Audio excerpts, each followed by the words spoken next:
2017 সালের পর দীর্ঘ 5 বছর পর 2022-এ টেট হয়েছিল। সেই টেট উত্তীর্ণ আমরা। আমাদের প্রধান দাবি, মুখ্যমন্ত্রী যেখানে বারে বারে বলছেন যে 10 লক্ষ শূন্যপদ সরকারি চাকরিতে আছে, যেহেতু দীর্ঘদিন নিয়োগ হয়নি প্রাথমিকে, তাই আমরা 50,000 শূন্যপদ নিয়ে আমাদের দ্রুত ইন্টারভিউ নোটিশ চাইছি। আমরা উত্তীর্ণ হয়ে গেছি।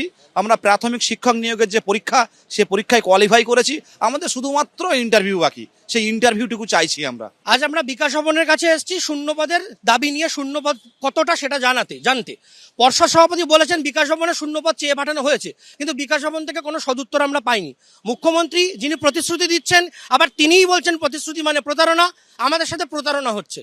আমরা সেই প্রতারণা যাতে ভাঙা যায় তার জন্য আমরা পথে নেমেছি।